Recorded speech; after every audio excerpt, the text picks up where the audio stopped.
1, 0.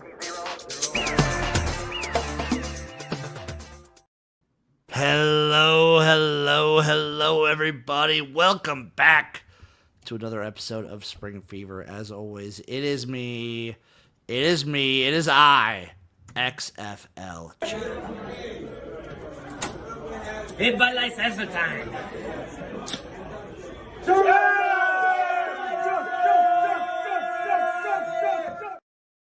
Hell yes, and that's actually works for both because obviously Sergio Castillo, who was you just saw chugging that seltzer, played in the XFL in 2020.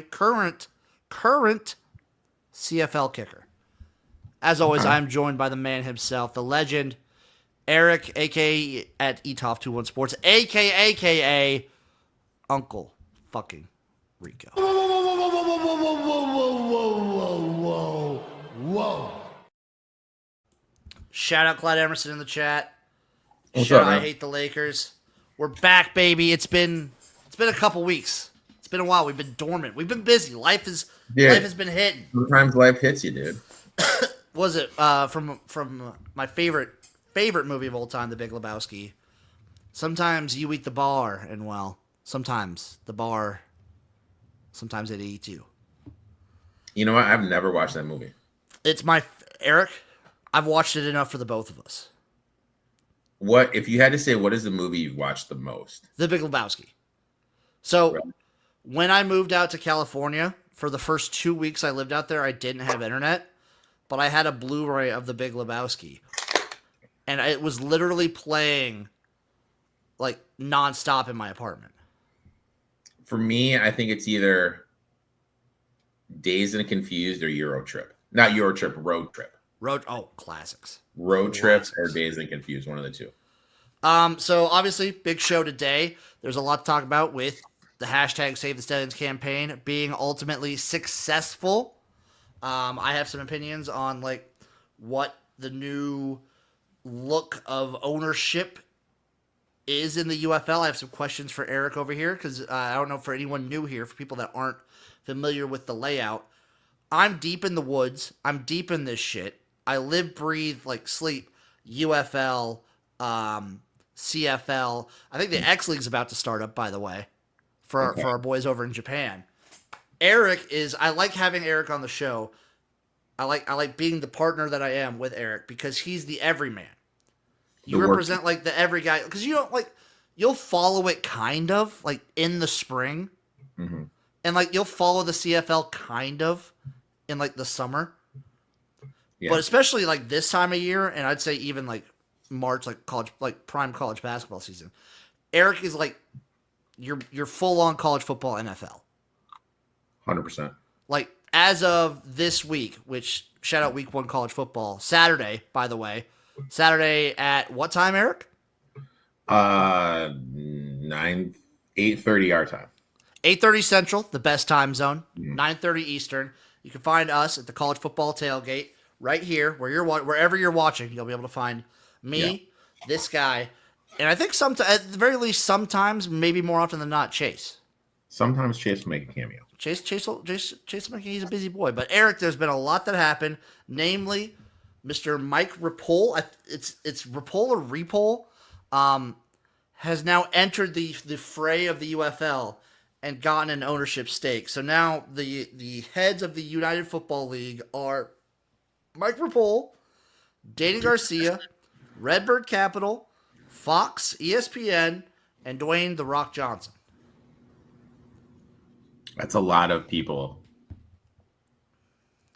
It's a lot of fingers in the pie potentially, but I do feel like the most vocal as of now is easily Mike Repole. I feel like he's tweeted and talked about the UFL more in the last week and a half to 2 weeks than The Rock has about the UFL or the XFL in the last 2 years. I agree with that 100%. I feel like he kind of is giving the perception that he cares. I feel like he, maybe it's cliche, but he like gets it. He's definitely being a showman about it. So he comes in, talks about the one thing the thing he wants to change the most. And I think Eric, you might agree with it. The thing he wants to change the most is to get people in the stands, because he says, like, I love the product, I love the football, but when I'm watching the games, it's like I'm watching a COVID football game. There's like nobody there, and that makes for a bad product. That's what he said. Isn't that something we've talked about before? We've talked about that so many times. And I've mentioned so many times it's like, hey, if you're going to be a TV first product, which it has been, why not at that point then just make the tickets even cheaper and let's just like fill these stadiums? Mm-hmm. So he comes in talking about, only complain about Detroit. Boom. It looks awful on the TV. It does. It does when there's no one there. But so he comes in, he goes straight for the Stallions first because what was up in the air was like, what's happening to these USFL teams? What's happening to the Michigan Panthers, the Birmingham Stallions, Houston, and Memphis? We don't know. He comes in, it's like, Stallions, guys, you've won 3 championships. You've done so much. Let's see if we can get something going. And he comes out and says, if we can get 5,000 season ticket deposits, they're staying. Were they able to do it? They were not. They got to about 3,100, 3,200 by the end of it. Yeah. But I think that's like the showmanship part of him, that he's drumming it up. He had the mayor of Birmingham talking about it. Mm-hmm. He had like all like local Birmingham news talking about the Stallions. And this is in like mid to late August. This is prime like SEC preview territory. And so many people were talking about the Birmingham Stallions. I mean, that's pretty good, dude. I mean, that's honestly pretty good that he was able to do that. I love it. So the Stallions are officially returning, obviously, this season. They don't know for sure what venue they're going to be in. I still think Protective is probably the better option if they can just secure the lower bowl.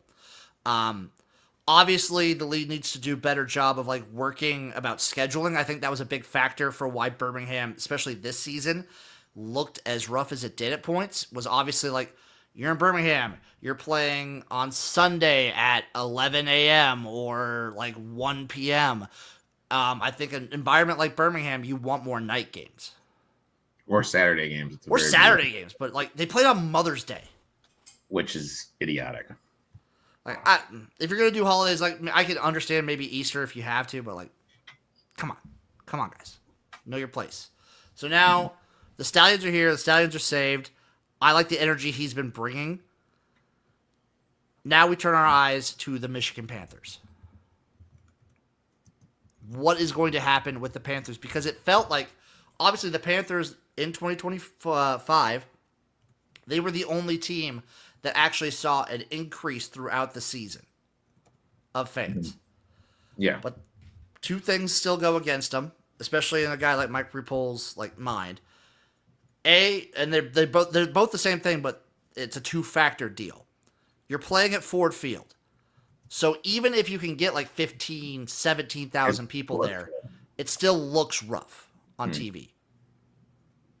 Yeah. But it's the most expensive venue in the league by far. I think we talked about it on the last show that we were actually here. It cost them like hundreds of $1,000s per week just to play there. So what Mike is saying is something I think we even brought up on the show. It's like, hey, Detroit is planning an MLS stadium. Mm-hmm. If the UFL can like get like a good end deal with that, that's like the perfect environment for the Michigan Panthers, because the city of Detroit seems to really be rallying around him. Especially like when you got guys like Dan Campbell talking about the Michigan Panthers, and like at least I don't know how many UFL players ended up on the Lions, even practice squad wise, but they invited a lot to camp. Yeah. Yeah. Like he seems to be liking he's doing his part, but it comes back to what I've said. Like you kind of need that NFL push to kind of help a little bit. Push I'll accept. I don't want a partnership. And I've seen this too. Went to a Panthers game with the kids, had a great time, was too expensive. Honestly, cheaper for me to take the family to a Tigers game. The UFL needs to push for a better in-game environment, a cheaper, like you can't be paying expensive prices for what the UFL is. It is a cheaper alternative. But that's the thing, like to open up the doors for Ford, you have to get to X. Oh, for 100%. To get to X, you have to charge Y. I think You know I what I think that'd mean? be Like, for them moving to a different venue. I think that's a plus. yeah, Because like the only reason they played at Ford Field when they switched from the USFL to the UFL is because the USFL, I believe, had like a 3-year lease yeah. with Ford, so they were locked in for like 2024 and 2025. Mm-hmm. Now they're just like, what's going to happen with the Panthers now? Because this stadium, this MLS stadium, maybe they're saying like it would be ready by the 2027 season. Maybe. So, like, what do they do for this year? I've heard people float out, put him in Orlando for a year because technically the UFL still has a lease that's just doing nothing in Orlando. Jesus. Well, that's from the XFL in 2023. They still have that lease. I've seen people say, like Clyde Emerson here, go to Ypsilanti, put him in Central Michigan. Central Michigan's 3 hours away in the middle of nowhere. Like, That's I'm just letting sorry, you know. Eastern Michigan. He said Eastern Michigan. Yep, Eastern Michigan right there. Yeah. I am of the mind of like if it's just a 1-year deal, the AD from what I've been reading, the AD at Eastern Michigan does seem open to the idea. Yeah. But wasn't it come out they didn't like the gray field? Wasn't I mean, on TV, like I will be 100% honest. On TV, it looks ugly. I mean, if it's only 1 year, so if they play at Reinerson Field for a year, and then they go, what are they going to call this thing? Alumni Field? Yeah, Alumni Field. I mean, that works. Sorry, Alumnify Field. Oh, that works. You know what I mean? Like, I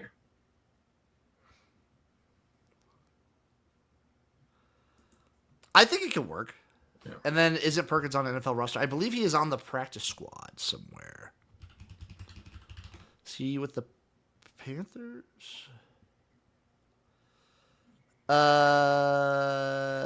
Yes. I think he got at least. I think he got some preseason buzz with the Panthers. I don't know if he got like a full spot. Yeah,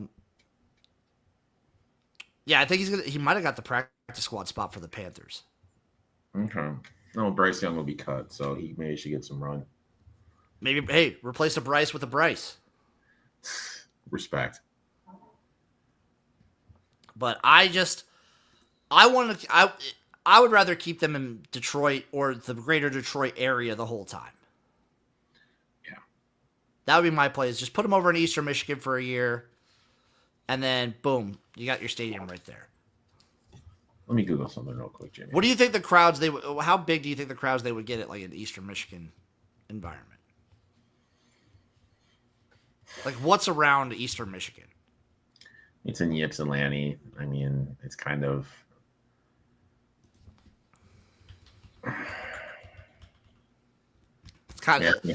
You're not making me very hopeful there, Eric. I mean, I think they'd be tapped at 5. 5. 5K. I mean, I think 5 would be rough. 5 would be really rough. Clyde's saying 10. I don't know. I mean, like, do you do something with like? I always thought the thing was kind of like if the kids are going to be winding down school at Eastern. If you do something, because it's only going to be a couple weeks, so at least it starts off the season there. Hey, if you bring your student ID, you get a half off in. You know what I mean? Something like that. Well, especially if they take our idea and like if they start in late February. Mm-hmm. Again, you're playing outdoor in the snow, probably, right? Yeah. I think that'd be cool. But you give like big discounts to students. Maybe a lot of like local schools in the area. You do like a bunch of charity events. Maybe working some stuff with businesses to like get the tickets out there. Because it can't be that expensive for this stadium, right? No. Especially comparatively. That would be my move, at least for a year. Make it happen, and then you can play in the MLS stadium, which is a perfect environment. then you're good to go. Go to the ML. The other UFL goings-ons. We know that Columbus is getting a team. I don't think they've announced anything else about it. So we don't know when it's going to happen or anything like that. No. Like this year, like Columbus will have a team. So they just announced the UFL is moving back the college draft to September 23rd. One of the reasons that the draft has been moved back, speculatively, is that they're trying to gather more time for like teams to get coaching staffs and things like that in place, so they can more readily pick out their players. So Columbus will have a team coming up. Like, that is going to happen. I forgot where they're playing. UFL Columbus, Ohio. I forget where they're playing. I think it's like Legacy Field or something like that. Yep. They're selling tickets for Columbus on the UFL website. So, I mean, I hate to backtrack. Here's an idea. Oakland University is right there. How big is that field? They would have to bring in seating for it. That'd be the only thing. Oh, really? Yeah. Yeah. Small. I mean, they'd have to bring in stuff for it. I'm trying to figure out. I don't know what they would do. But also, it's not our job it's their job to figure it out, damn it. Trying to find where Ypsilanti is far from Detroit, man. I don't know too many other options.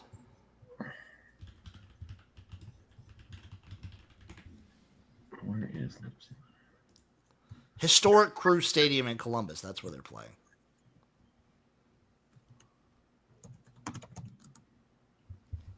They're playing Historic Crew. Yep. Historic Columbus Crew Stadium. Damn right, brother. What are you trying to find, Eric? I'm working on something here. Sorry, Jim. I'm my head's going somewhere. Sorry. Go for it. I thought you were still looking at stuff. But Columbus is for sure. Detroit.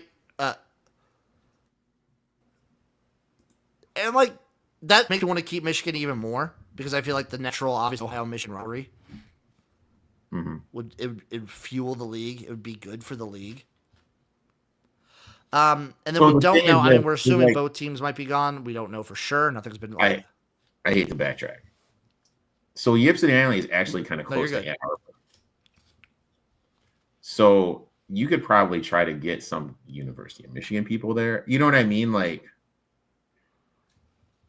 you would have more success getting people from Ann Arbor to go to Ypsi than people from Detroit to go there, based geography-wise where everything's located. Maybe you could broaden your fan base too. Yeah. I don't know. And then we're all assuming, right, that like Houston and Memphis are probably just gone. I think that stake in the heart, Jim. I think Memphis is gone for sure. I assume Houston is gone, but it's a damn shame, dude, because what they did when they combined into the UFL, the way they fumbled Houston is crazy. Because Houston was like a pretty decent market in the XFL in 2023.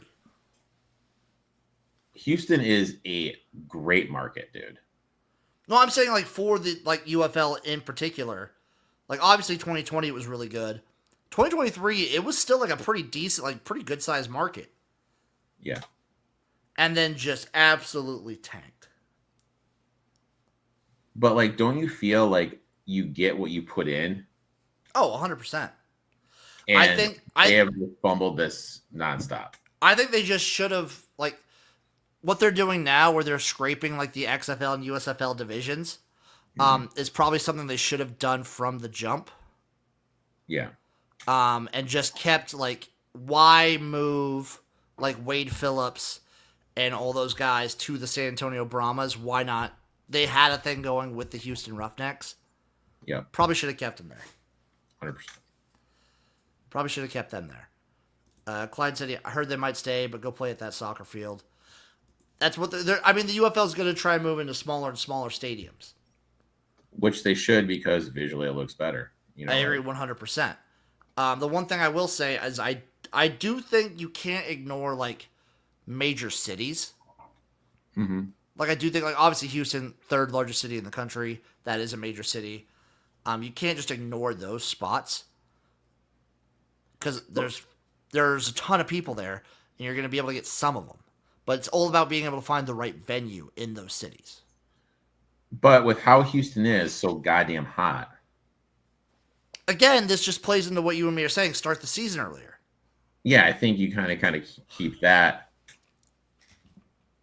in mind when you're putting together where these teams are going to be. You know what I mean? No one wants to go sweat their ass off. Like, St. Louis, it doesn't matter because it's indoors. Correct. San Antonio doesn't matter because it's indoors. Correct. DC has a perfect size stadium. Correct. At Audi Field. Arlington, it doesn't matter because that's where the hub is, and they get like the sweetest deal on that stadium. Mm-hmm. Houston's hot as fuck. Birmingham's hot as fuck. Memphis is hot as fuck. Yeah. Michigan, it might matter. If they start the season earlier, it might be cold in Michigan. Yeah, but I don't buy that though, because guess what? They played the season like mid to late February in 2020, and they had a team in New York at MetLife. I think it's easier to get people to go to cold than it is to like. Oh, 100%. Like for me, that's the whole thing. People's like, oh, it's going to be too cold. Well, the XFL did it in 2020 and DC gets cold too, but like they had a team in New York City. Or they used to play at the Cowboys practice field.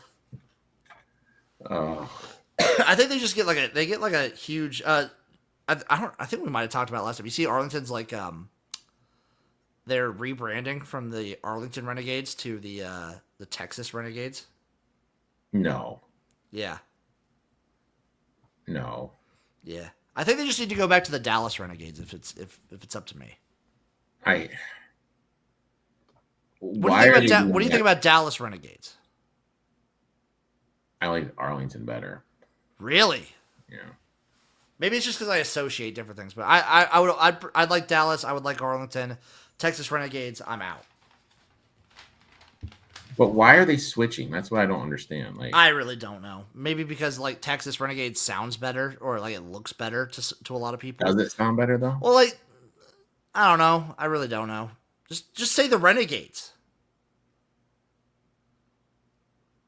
I don't know, man. Yes. And then, did you have any thoughts on the UFL moving the college draft back to September 23rd? No, I actually like that. I do too. I think it makes it so that you get like everyone who didn't make the NFL draft. Because remember, like, what was it? Was it last year or 2 years ago? We were just like, oh, look who picked up blah blah blah blah blah, and then now they're just on an NFL squad. Yeah, I think it'd be better. This gives teams an opportunity to get guys who like fell through the cracks with the draft and training camp and everything. I like the move. Any other UFL thoughts, takes you want to fire off?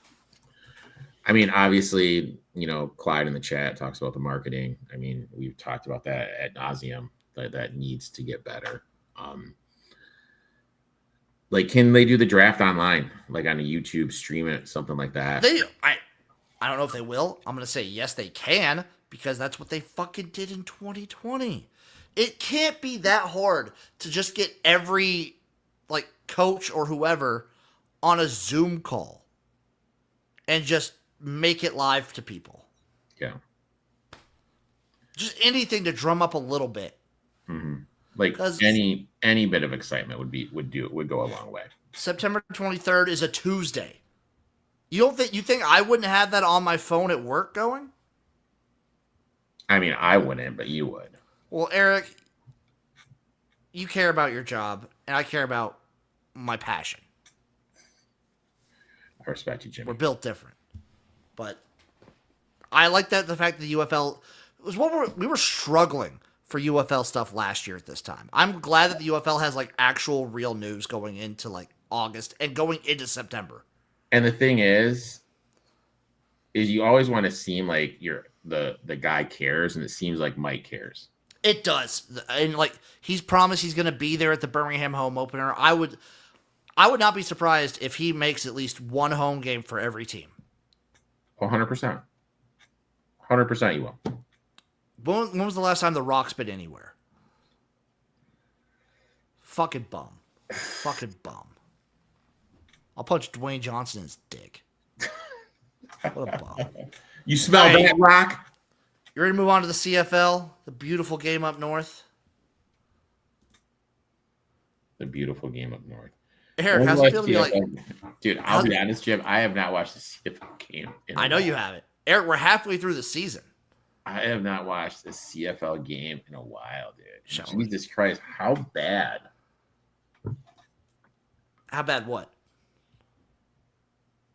Is Ottawa and Toronto? Okay, so there are reasons for both these things. I could give you explanations, at least for Ottawa. I forget which week it was in particular, but Ottawa, they had Drew Brown. Mm-hmm.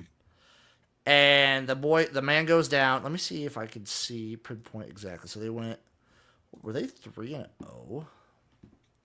So they win. Ottawa, obviously, they lose week 1, close to Saskatchewan. They lose to Montreal. I don't think you were high on them this year, though, were you? I mean, I'm always kind of high on them. They're always kind of like my squad. You do love them. The boy, they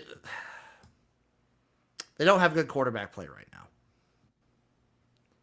It's rough being an Ottawa Red Blacks right now. Toronto also been struggling with quarterback play. Chad Kelly not able to be in there at the moment. They've got Nick Arbuckle, who, like, as of recent, of the last couple weeks, Nick Arbuckle hasn't been looking bad. But do you feel? I mean, I'm looking at it right now, man.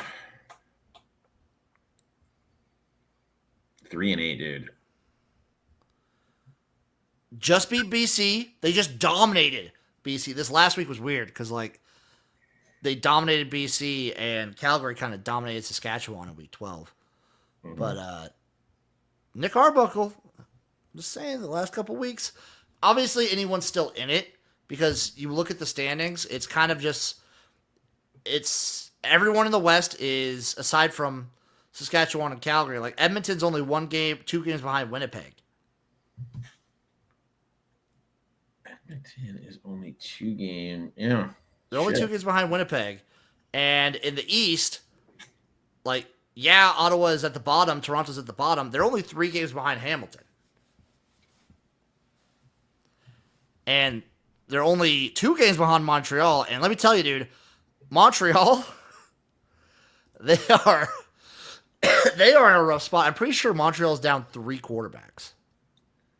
Jesus, 3?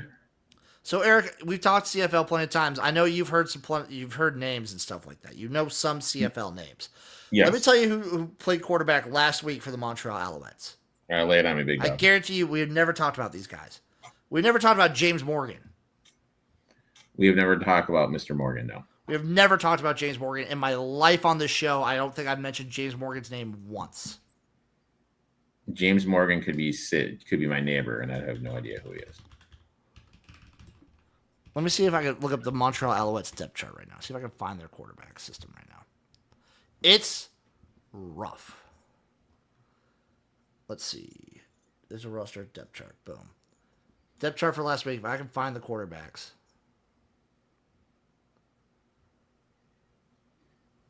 Yeah. So it's Morgan, it's Cameron Dukes, and then your boy. They brought in your boy. Who's my boy? Your favorite player. Masoli? The international man of mystery, Shea Patterson. Jesus Christ. How? I mean, he's good enough to be a CFL backup. I'm not gonna hold that against him. I would rather have the guy working at Duncan. J.M.R. Smith? J.M.R. Smith came in and transformed the Stallions to being like a great team again? J.M.R. Smith's working at Duncan? He was. Do you didn't hear about that in the UFL No. like mid-season? Like he was working at Dunkin' Donuts until like week 4 or 5 of the UFL. Jamar Smith. Yeah, like the quarterback of the Birmingham Stallions, Why was he working at Dunkin'? because they didn't have him on the roster. He just needed a little coin. I mean, he had to work a job. You can't just retire from the UFL like that. You got to work a job. He was a manager. I had no idea, man. But here's what the standings are in the CFL right now, Eric. Over the East, from bottom to top, you got the Ottawa Redblacks, Toronto Argonauts, both at 3-8. You got the Montreal Alouettes at 5-6. They've looked rough these last few weeks. You got the Hamilton Tiger Cats at 6-4. Offense has been good for them. Weren't we hyping them up last time we did this? We hyped them up last time, and I think pretty sure preseason we hyped them up too. Yeah. But they're on a little bit of a, what are they, on a 2-game losing streak at the moment? Maybe more? Yeah, 2-game losing streaks in weeks 10. No,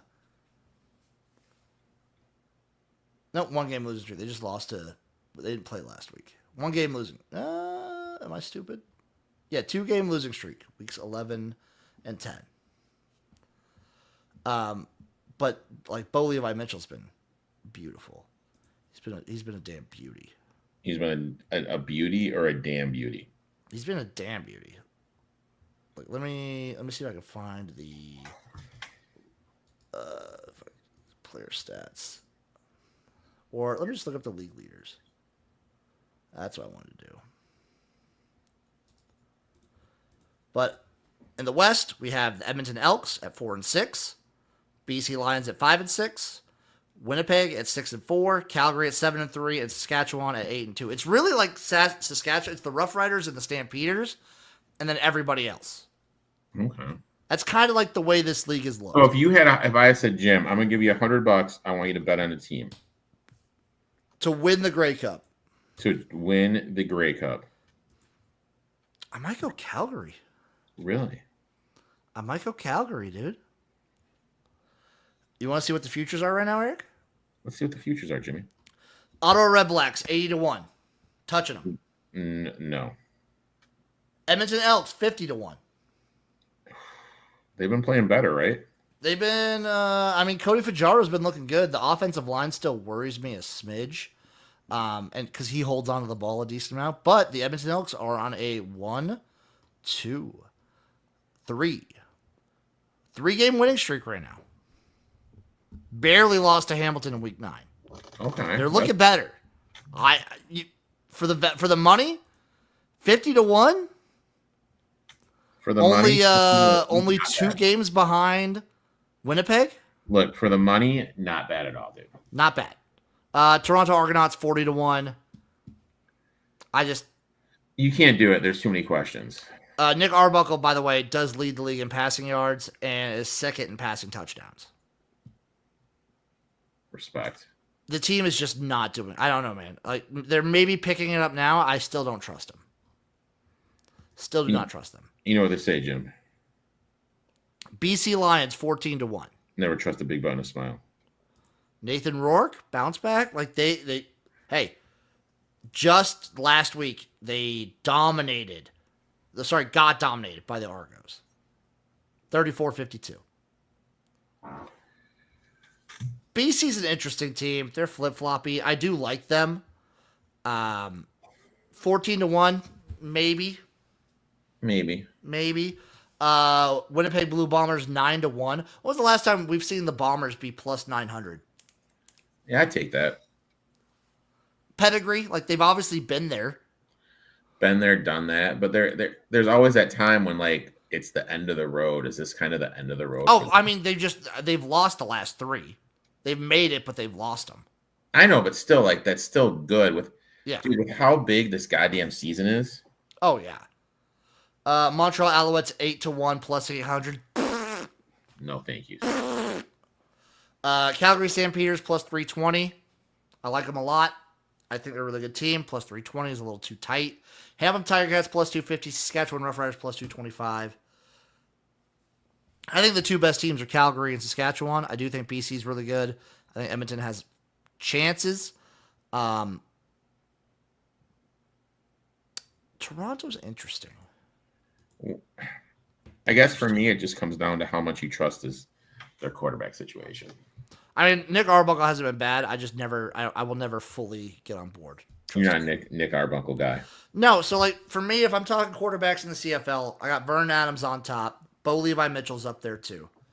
Okay. Nathan Rourke is like solid. He's really, really good. Trevor Harris to me isn't like a top tier guy, but he's so consistently just good.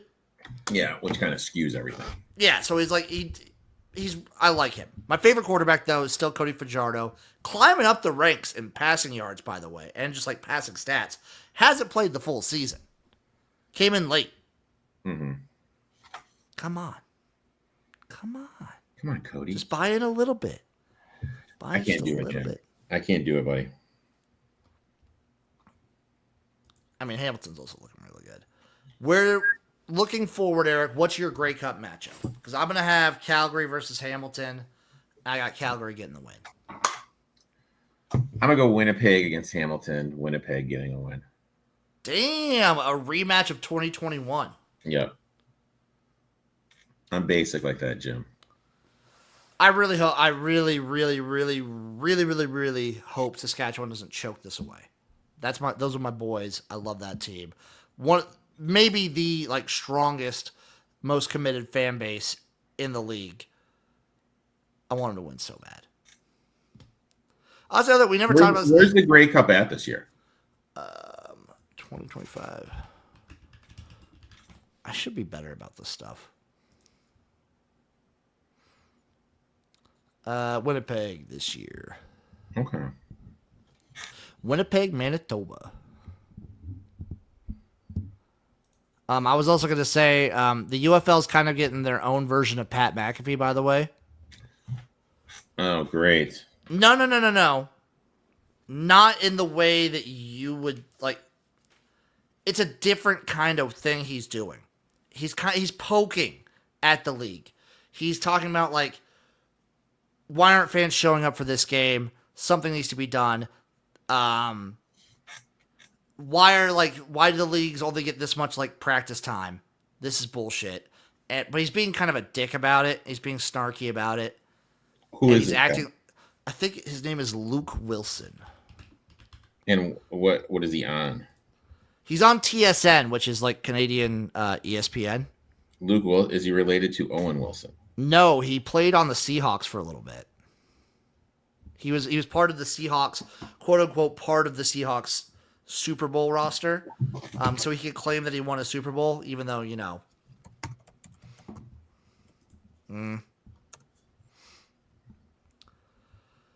I'm trying to see some of his like top things.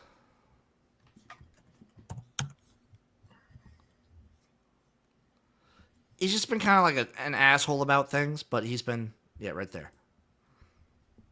He was a tight end on the Seahawks.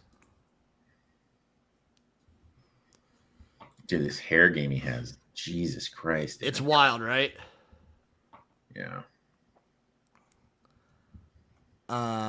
Yeah, mostly talking like attendance issues, other things about like how the league's broadcast, how the league's ran. A lot of people aren't happy with him. But I also... What? Go ahead, sorry. I don't mind him. I think it's good to have like a character like this talking about... Maybe like this... Maybe a better thing would be... He's a hot take guy, but It's not like... Like, I agree with some of his takes. Like, there's a lot that the CFL could do better. Played for the Lions, played for the Raiders, went back to Seattle. Mm-hmm. Played for the Ravens, back to Seattle. Yep. Didn't play a lick in the CFL. So, I don't know. I don't mind him. I think it's fun for the league. It's good to have a bad boy. Eric, are you ready to get to picks this week? It is Labor Day Classics. Oh, yeah. Starting off, so we only have 3 games this week. Sunday, we got Winnipeg versus Saskatchewan. The Blue Bombers versus the Rough Riders. What's the spread here, Jimmy? Rough Riders -4.5. Total is set at 51.5, plus 185 on the money line for the Bombers. I'll take Saskatchewan laying the points. The Riders want this one bad. They lost the week before, bounce back. Winnipeg's coming off a win. These teams play each other the next week. I'll play Saskatchewan here. Then the following week, I'll look to back the Blue Bombers. Yeah, probably. I'm kind of right there with you. I'm taking the minus 4.5 here. Monday. Oh, that's going to be a great match. That's always a great matchup. God damn it. Now I'm thinking. Can I look back? What was last year? What was the game last year for Labor Day? Let me see. This is what's going to inform my bet.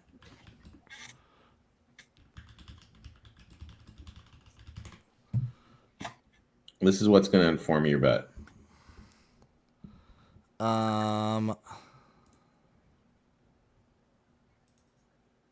Let's see. Scores.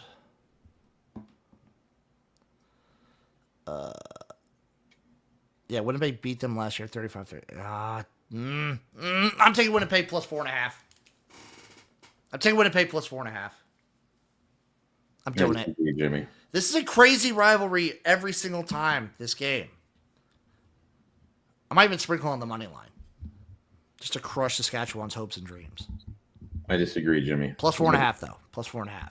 Monday, September 1st, Toronto Argonauts versus the Hamilton Tiger Cats. Tiger Cats are 5.5 point favorites here. The over-under is 57.5 plus 205 on the money line. I'm just take the over. I'm taking the over. Yeah, I mean, Toronto is, yeah. Talk about also, like, coming off of a huge win. I'm taking Hamilton. I'm taking Hamilton here. Like, I'll take the over in Hamilton. Hamilton coming off of a bye. And then Toronto's coming off a big 52-34 win. Yeah, huge win against BC. Yeah, I'm going to take Hamilton here. Minus 5.5. And the over, 57.5. And finally, Edmonton versus Calgary. I will be watching all of these games. I might stream them. We'll see. Maybe I'm finally getting back in the swing of things. Edmonton Elks versus the Calgary Stampeders. Stamps are 7.5 point favorites here. Over under 51.5 plus 280 on the money line. Give me the plus 7.5 with the boys. You're taking a plus 7.5 with the boys? Plus 7.5 with the Elks, baby. Come on. I would take the first half. Money line. Take the first half money line. Do it. Take the first half money line. I'll take the first half money line just for you, Jimmy. Take the first half money plus 205. Plus 205. I'll do it. I'm in. Thank you. What do you? I'm looking forward to this weekend. College football out the ass. CFL Sunday and Monday. What more could a man want? Yeah. I mean, it's going to be a great weekend of football. What is, if you had to rank the order of games you're looking forward to, how would it go? Well, obviously, I'm a Nebraska guy, so Nebraska Cincinnati. No. I'm talking about CFL. Oh, CFL. See, I thought you were going whole thing. If I'm ranking the excitedness level of the 3 CFL matchups, number 1 with a bullet is always going to be Winnipeg versus Saskatchewan. Okay. I do really like the quarterback matchup in Edmonton versus Calgary, but I think you see more fireworks in Toronto versus Hamilton, especially like the last few weeks is when Toronto's been looking better. Mm-hmm. So I think that's a really, really exciting matchup. And then it's Edmonton and Calgary, but it's like neck and neck and neck. They're all really close. Okay. You got anything, Eric? You got one that you're most excited for? Winnipeg and the Blue Bombers.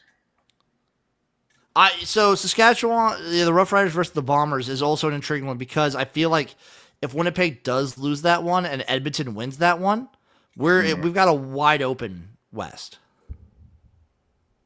Okay. It's still wide open. I mean, I think this season's so goddamn long. I think it's insanely wide open. And I know it's been a while, Eric. We're not in practice. Did you have anything ready for DFS? I am sorry, but I do not, Jimmy. That is okay. We will come back to it with a full slate next week. Full slate of DFS for you because I think next week, 4 matchups again. BC, Ottawa, Hamilton, Montreal, Who I don't even know who Montreal's going to trot out there. Saskatchewan, Winnipeg, Calgary, Edmonton. It's great. We're eating as football fans right now. CFL season's been wonderful. I'll give the CFL credit. The one thing I do think, Eric's right, it is a long season. He'll talk about that. You guys will hear that plenty of times. One thing the CFL does wonderfully is the excitement to end games. Like when these games always come down to the wire, it feels like a lot of the times. It's so fun. The last 3 minutes of most CFL games are so damn exciting. Yeah, and you got to give them prop for that because that will make people watch because it does come down to the end. So, love it. All right, any parting thoughts, parting words on anything football related? Shout out IFL, by the way. I'm pretty sure they just finished their season. I know we didn't talk about them much, but Eric, do you want to venture a guess to who won the Indoor Football League? Actually, it'd probably Eric. Can you name one Indoor Football League team? Albany. Nope, that's AF. That's AF1. No, nothing then. Can you name one? No. Not even the Green Bay Blizzard. No. I'm sorry I let you down, Jim. Not the Arizona Rattlers. No. Shout out the Vegas Nighthawks for defeating the Green Bay Blizzard in the IFL Championship. 64-61. I caught some clips of it. Super exciting game. It was a fantastic game. So how many people do they get in those games? Well, I don't know where. I mean, depends on the local venue. Some of them they get a couple thousand, but they're not huge venues. Mm-hmm. I forget where the IFL Championship was played this year. I think it might have been in Vegas. Nope, Tucson, Arizona. And then let me just look real quick. Let me look, Eric, with the X League begins their season. You want to take a guess? Isn't it soon? I gotta find. Oh, dude, it's so hard to find the. Oh, I should have bookmarked it. God damn it. X League Japan. I'll bet you I can find it first. Got it. Yeah, I'm grinding, Jimmy. You're grinding? I think I found it. Oh, Eric. I think we have to talk about it because it's this week. Real quick, X League talk. Just who wins these games? Fujitsu Frontiers, Fujifilm, Ebina. Jesus, Jim. You know I know none of these teams. Eric, come on. You know at least a couple of them. The Fujitsu Frontiers versus Fujifilm, Ebina. Probably Fuji. Am I right? Well, one is Fujitsu Frontiers. The other one's Fujifilm, Ebina. You said Fuji. Which one is that? The bigger one. The team that has more backing. Which one do you think, Eric? The first one you mentioned. The Fujitsu Frontiers? No, the other one. Yeah, I mean, the first one I mentioned was Fujitsu Frontiers. Oh, then I meant the other one then. Fujifilm? Fujifilm. Give me Fujifilm. Okay, you're just wrong, Eric. I'm just wrong. Come on, you know Fujitsu. Do I do? We talked with people that played in Japan. Did we? We talk about the stats every year. Eric, let me go through it one more time because I got to pull it up. From 2013 to 2024, the Fujitsu Frontiers are 9-4 against Panasonic Impulse. They are 13-2 versus the Obic Seagulls. Against every single other team in the X League, they are 76-0. So what you're saying is they're due for a loss. Oh, sure. Well, we can say that. They're buying away the best team in the X League. Old Mitsubishi Lions versus Obic Seagulls Saturday. Who wins? Seagulls lose. I'm going to say Obic wins. Eric is on one today. Fukuoka Suns versus the Panasonic Impulse. You're going to go against our boy? Panasonic's going to win. Panasonic, our boy, Eric. Panasonic will win. Oriental Bio versus the Nojima Sajimahira. The second I'm one. going Nojima there. Yeah. Elecom Kobe Phoenix versus Sekisu. Sekisu. Going Kobe. And then IBM Big Blue versus Tokyo Gas. Give me the gas creators, baby. I'll go IBM just to be different. Go me gas. Go gas. Go gas, baby. Come on. Follow that man at Top 2 Wood Sports. Follow me at XFL Gym. There's a special link down below that Yeah. You want to tell them what want to tell what people what it's for? Jim and I have partnered up with mybookie.ag. If you use the link, use promo code ETOFT21, it really helps me and that sexy son of a bitch out right there. Love you guys. We'll see you next time for another awesome episode of Spring Fever. Stay hot.